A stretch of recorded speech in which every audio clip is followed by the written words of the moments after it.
સમય થયો છે પ્રાસંગિકનો. આજનો વિષય છે બુદ્ધ પૂર્ણિમા, જેનું સંપાદન અને પઠન કર્યું છે તૌફિક સમાએ.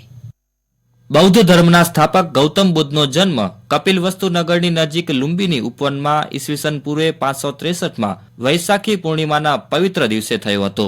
તેમના પિતાનું નામ શુદ્ધોધન, માતાનું નામ માયાદેવી હતું. તેમના જન્મથી જ માતા પિતાની ઈચ્છા પૂર્ણ થઈ, તેથી તેમનું નામ સિદ્ધાર્થ પાડવામાં આવ્યું. તેમનું ગોત્ર નામ ગૌતમ હોય તેઓ એ નામે તેમજ શાક્ય નામની ક્ષત્રિય શાખાના શિરોમણી થયા હોવાથી શાક્ય સિંહ નામે પણ ઓળખાય છે.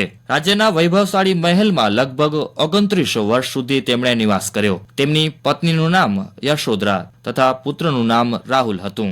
4 નિમિત્તો વાર્ધક્ય, રોગ, મૃત્યુ અને પ્રવ્રજાને જોઈને તેમના મન ઉપર બહુ ઊંડી અસર પડી અને તેમણે આ ક્ષણભંગુર એવા સંસાર જીવનનો ત્યાગ કર્યો, જે મહાભિનિષ્ક્રમણ તરીકે ઓળખાયું. 6 વર્ષ સુધી સત્ય પ્રાપ્તિ માટે તેમણે કઠોર તપસ્યા કરી. તત્કાલીન સંત પુરુષો, દાર્શનિકો, બ્રાહ્મણ, વિદ્વાનો પાસે તેમણે દર્શન શાસ્ત્રનો ગહન અભ્યાસ કર્યો. શાંતિની ખોજમાં મગધ પ્રદેશમાં ફરતા ફરતા તેઓ ઉરુવેલા સેનાની નિગમમાં પહોંચ્યા. ધ્યાન માટે આ જગ્યા તેમને ઉત્તમ લાગી. નિરંજના નદીના તીરે પીપળાના એક વૃક્ષ નીચે તેમણે ધ્યાન ધર્યું. તેમનું ચિત્ત નિર્મળ બન્યું. તેમને સત્યની પ્રાપ્તિ થઈ, પરમ જ્ઞાન પ્રાપ્ત થયું. આમ તેઓ બુદ્ધ બન્યા. કાશી નજીક સારનાથમાં પ્રથમ ઉપદેશ આપી તેમણે ધર્મ ચક્ર પ્રવર્તન માટેની કામગીરી શરૂ કરી. સ્વજનોથી માંડીને અનેક લોકોને તેમણે બૌદ્ધ ધર્મી બનાવ્યા. તેમણે ધર્મ પ્રસારમાં 40 વર્ષ પસાર કર્યા. મગધનો રાજા અજાતશત્રુ તેમનો ભક્ત બન્યો. તેમણે ઉપદેશ આપ્યો કે સ્વસ્થ અને શિસ્તબદ્ધ શરીર વિના બધું જ નકામું છે.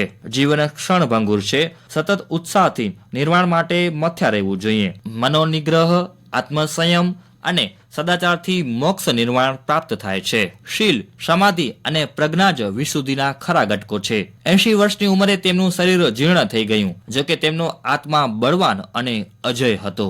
વૈશાલી પાસે કુશીનારા નજીક વૈશાખી પૂર્ણિમાના દિવસે તેઓ નિર્વાણ પામ્યા. સુખ લાલસાને લીધે લોકોને પામર થયેલા જોઈ બ્રહ્મચર્ય અને ત્યાગનું મહત્વ લોકોને સમજાવ્યું અને પોતાના ધર્મનું ચુસ્ત રીતે આચરણ કરનારા લોકોને એક વિશાળ સંઘ બનાવી તેમની મારફતે ભોગ અને ભ્રમથી દૂષિત થયેલા સમાજ ઉપર જાણે ચડાઈ કરી. સદાચાર એ જ ધર્મનો પાયો છે. અહિંસા અને ત્યાગની ભાવના એ જ ધર્મનો આધાર છે, એવો ઉપદેશ લોકભાષામાં બધાને કર્યો. તેમણે માનવીના સ્વયંભૂ વિવેકને આહવાન કર્યું. બુદ્ધનો મુખ્ય ઉદ્દેશ દર્શનશાસ્ત્ર નહીં પણ ધર્મનું વિજ્ઞાન શીખવવાનો હતો. 4 આર્ય સત્યોને તેમણે વધુ મહત્વનો માની તેનો ઉપદેશ કર્યો, જેનો ઉપદેશ બુદ્ધે વારાણસીમાં પોતાના પહેલા 5 શિષ્યોને કર્યો હતો. વૈદિક કર્મકાંડ અને હિંસા વિરુદ્ધ બૌદ્ધ ધર્મની સ્થાપના કરવાનું શ્રેય ગૌતમ બુદ્ધને ફાળે જાય છે. અંતે તેમને પુરાણોમાં વિષ્ણુના અવતાર પણ માનવામાં આવ્યા છે. વૈશાખની પૂનમને બુદ્ધ પૂર્ણિમા તરીકે પણ ઉજવવામાં આવે છે. બુદ્ધ પૂર્ણિમાના દિવસનું મહાત્મ્ય વિશ્વભરના બૌદ્ધ ધર્મીઓ માટે વિશેષપણે રહેલું છે. વિશ્વભરમાં બૌદ્ધ ધર્મને અનુસરનારા લોકો આજે બુદ્ધ ભગવાનની વિશેષ આરાધનામાં જોડાશે. ભગવાન બુદ્ધના જીવનમાં પૂનમનું ઘણું મહત્વ રહ્યું છે. બુદ્ધનો જન્મ, જ્ઞાન પ્રાપ્તિ અને નિર્વાણ પૂર્ણિમાની તિથિએ જ થયું હોવાથી બૌદ્ધ પૂર્ણિમાનું ધાર્મિક મહત્વ ઘણું વધી જાય છે.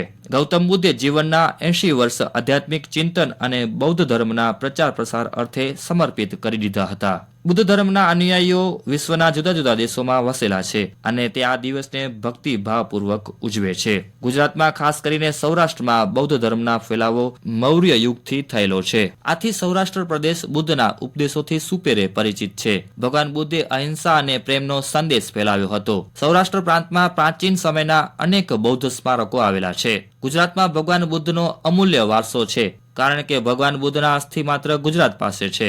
ભગવાન બુદ્ધના ઉપદેશોને 14 આજ્ઞા રૂપે શિલામાં કોતરાવ્યા હતા. તે સમગ્ર ભારતમાં ગિરનારમાં મળતા શિલાલેખમાં જ જળવાયા છે. અહિંસા, સમાનતા અને એકતા તેમના દ્વારા સ્થાપિત બૌદ્ધ ધર્મના મુખ્ય સ્તંભો છે.